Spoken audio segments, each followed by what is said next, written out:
Hello and welcome to the Data Engineering Podcast, the show about modern data management.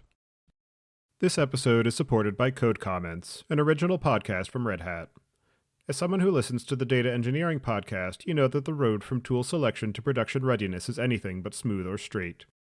In Code Comments, host Jamie Parker, Red Hatter and experienced engineer, shares the journey of technologists from across the industry and their hard-won lessons in implementing new technologies.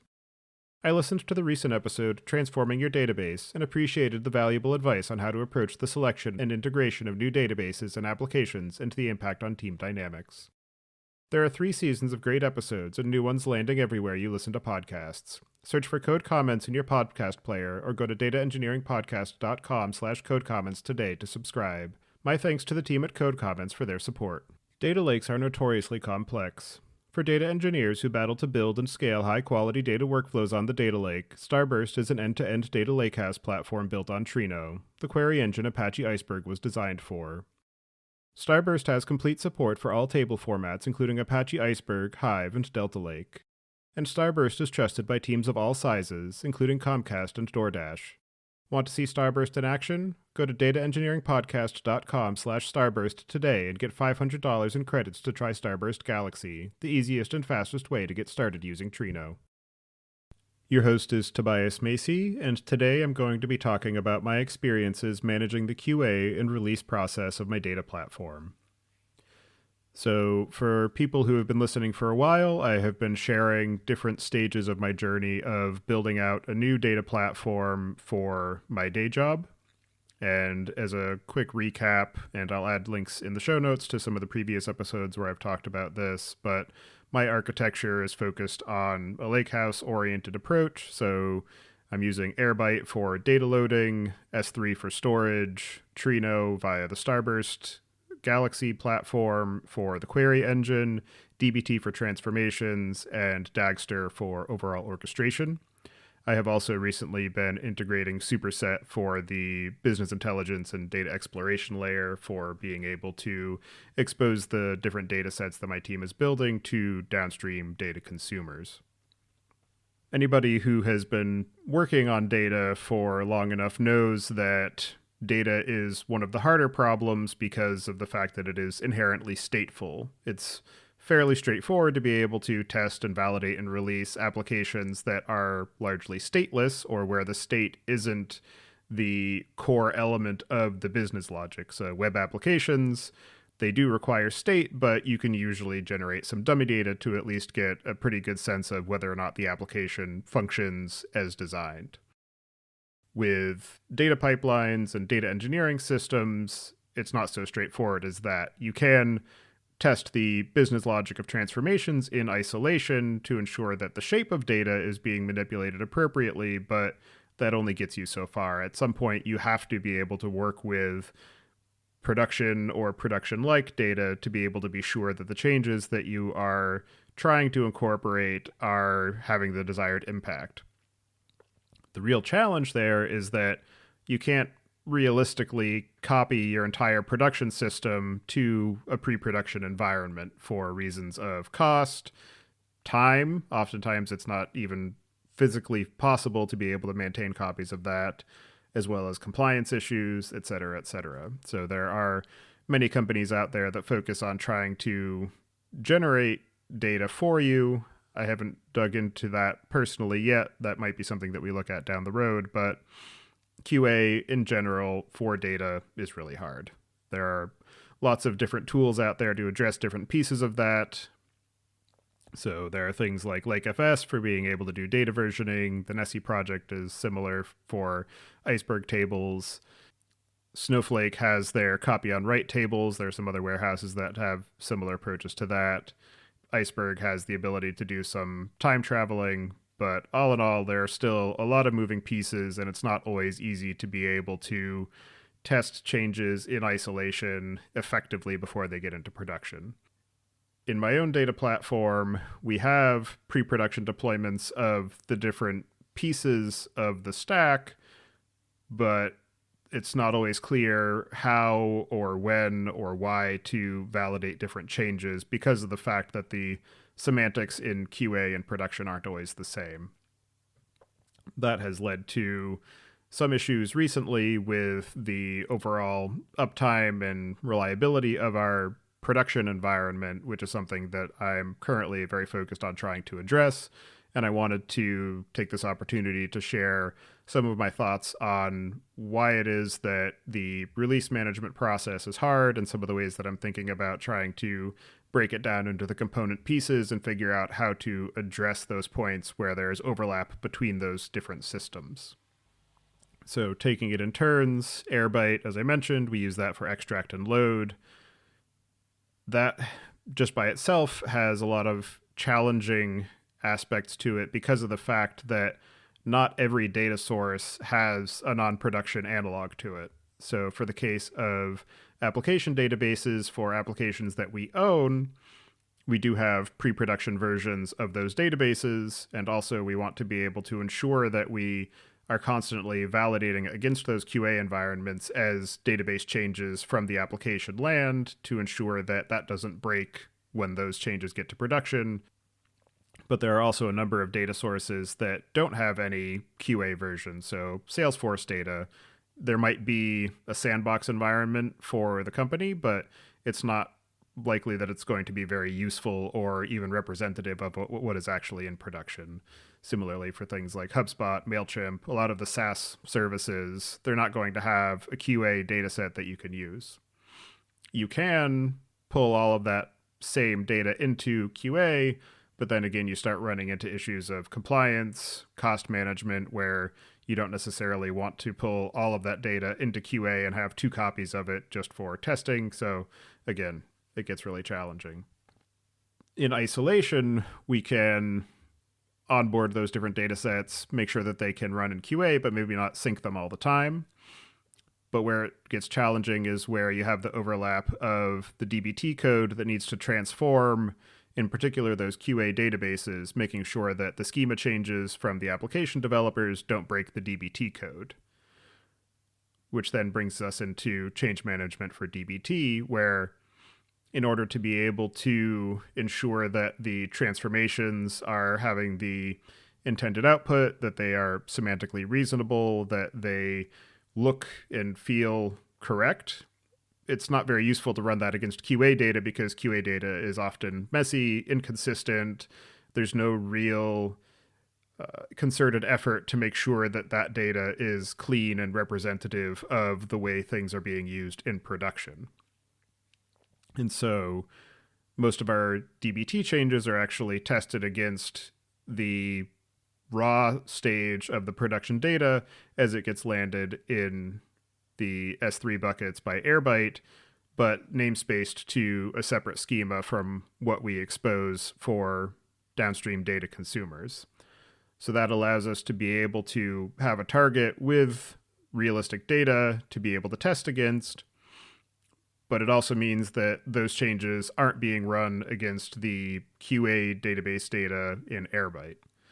So one solution that I'll be taking a look at is figuring out how to maintain the set of data connections in Airbyte in QA, one, to make sure that as Airbyte releases new versions, that it continues to function before we push those new versions of Airbyte into production, but also being able to validate those database changes in QA before those database changes make it into production. And so that will be maintaining those set of connections and ensuring that the DBT models that transform that specific subset of data sources is also executed in QA. So this is going to require a little bit of engineering work in our pipeline design, in our QA and release management process. And I'll dig a little bit more into that as I get further along in the stack. Fortunately, the query engine layer is managed by the folks at Starburst, so I don't have to get too deep in the weeds on managing the release process of the actual query layer. So that lightens my load a bit. But that brings me now to Dagster, which is the orchestration engine. That's where we define the pipelines. That's where we, in particular, ensure that Airbyte connections are getting synchronized on a regular basis, currently nightly, and that the downstream DBT models are executed. There are also other pipelines that we develop, and so we need to be able to have a means of deploying those changes into a QA environment, verify that the pipeline loads, that it's able to connect with the other systems that are necessary for being able to execute those pipelines, orchestrate those systems, and make sure that Dagster itself will actually come up and run before we push that into production. One complicating factor there is that our current method of deployment is we're running a self-hosted Dagster instance, and we bake our DBT code into the container image that also holds our Dagster code. And so the DBT code and the Dagster pipeline code are tightly coupled in the deploy process. So a bug in one can easily hold up release of the other. Also, that means that people who are working on the DBT code need to coordinate with the people who are working on the Dagster code so that they know, I've got this change, I haven't validated yet, don't run anything into production until this gets fixed. And so that can slow down the velocity of one team or both teams. So that's another piece that I'll be investing in, is figuring out how to break that tight coupling and be able to deploy DBT changes into production without necessarily carrying along the same set of changes in the Dagster pipelines. The other challenging piece of the Dagster pipelines is that because there are numerous other systems that it has to be able to integrate with and orchestrate across, that makes validation in local development environments challenging. Fortunately, there are really great interfaces in the Dagster framework for being able to define resources that map to the interface that you are expecting. So you can, for instance, swap in a different implementation of the S3 resource that maybe talks to the local stack framework, which is a way to be able to mock an AWS environment, for instance, or being able to use that same S3 programming interface, but map it to local disk semantics, just so that you don't have to worry about all of the file movement piece in your local environment being able to talk to S3. There are cases, though, where that gets challenging. For instance, being able to integrate with Airbyte, where I don't necessarily want to have to run an entire Airbyte stack on my local machine to be able to verify that my Dagster pipeline that orchestrates Airbyte functions properly. And so one of the other pieces I'll be working on there is fixing up the accessibility of our QA Airbyte environment so that it is reachable from developer machines, whereas right now it's not accessible based on network rules. The other piece is investing further in our code base and the set of resources and interfaces that we're using so that we do have more of those locally runnable resource definitions that semantically map to their production equivalents, so that we can focus more on the pipeline logic and orchestration, scheduling, etc., so that we can validate changes locally without having to do a whole bunch of work to be able to spider out to different systems that are running in QA or production. Superset is perhaps the easiest from a deployment perspective to be able to do some validation in QA as we publish new changes, where most of those changes are in the configuration of the running superset instance, the set of integrations, so being able to change the login mechanism. Personally, we use Keycloak for our shared sign-on, and so being able to ensure that that's running before we get to production, so that's been fairly stable. Where it gets challenging is that another element of validation is making sure that as we release new versions of Superset, that the charts and dashboards that we are relying on continue to be functional. The problem there is that there isn't, to my knowledge, a good DSL for being able to manage those chart and dashboard definitions as code, and instead it's reliant on manually defining those charts and dashboards in one of the environments, generating an export of the YAML definitions from the running superset instance, and then re-importing them into other environments.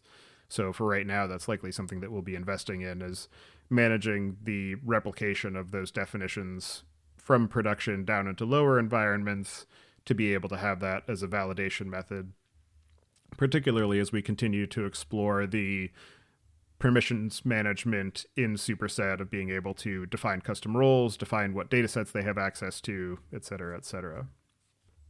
So that is, in large part, the set of challenges I'm currently running up against. A lot of engineering work to do to make everything run smoothly. The initial low-hanging fruit will be managing the Airbyte connections list in QA to be sets of data that have a QA analog and any singleton data sets that we also need to be able to validate in QA before we publish changes to production, and ensuring that those connections are properly configured, properly reliable, executed regularly, and then invoking the downstream set of DBT models for those data sets, at least for the staging layer, to make sure that we catch any breakages before that change lands in production. The other major area of effort is definitely going to be around enriching the set of resource definitions in Dagster and the access to running systems from local machines so that it is easier to be able to get up and running, verify changes, particularly for people who are doing pull request reviews of those changes, rather than just crossing your fingers, deploying to QA, and hoping everything works. As we get further along, other pieces that we'll be investing in are likely some of the data versioning capabilities of things like Iceberg and either Nessie or LakeFS, maybe some combination thereof, as well as just overall training of the rest of the data team to help them understand what are the steps necessary to be able to validate the changes that are landed in QA before they get pushed to production, so that we can all have high confidence that everything that is running in production has been checked, has been verified, and is as reliable as we can make it, given the vagaries of data and the interesting ways in which it breaks. And so also investing more in observability, even more data testing than we already do. So given all of that, I hope that this has been a useful reflection from me for people who are listening. And I'm also interested in hearing other people's experiences of how they approach validation, release management, QA environments for their data systems. This is a recurring theme that has come up throughout various episodes where I have to talk to people. And so I think that continuing to push on this as an ecosystem is important. I think that we've definitely made a lot of strides from where we used to be a few years ago, but I also think that there still is not any cohesive sense of how to do this from an end-to-end perspective. I think different systems have their own little pieces of it, and also some ecosystems have a solution that maybe spans end to end, but it doesn't necessarily bridge outside of those ecosystems. And so if people have thoughts on how they approach QA, if they have thoughts on people who I can bring onto the show to dig deeper into this space or maybe pieces of this space, I definitely appreciate those recommendations. So definitely feel free to send emails or fill out the contact forms on the website, dataengineeringpodcast.com. And so I appreciate all of the time everybody has taken to listen to this show over the years. I hope it's been valuable to you. I hope you continue to listen, and I appreciate that and hope you all enjoy the rest of your day.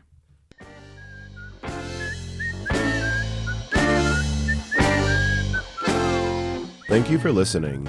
Don't forget to check out our other shows, Podcast.init, which covers the Python language, its community, and the innovative ways it is being used, and the Machine Learning Podcast, which helps you go from idea to production with machine learning. Visit the site at dataengineeringpodcast.com to subscribe to the show, sign up for the mailing list, and read the show notes. And if you've learned something or tried out a project from the show, then tell us about it. Email hosts at dataengineeringpodcast.com with your story. And to help other people find the show, please leave a review on Apple Podcasts and tell your friends and coworkers.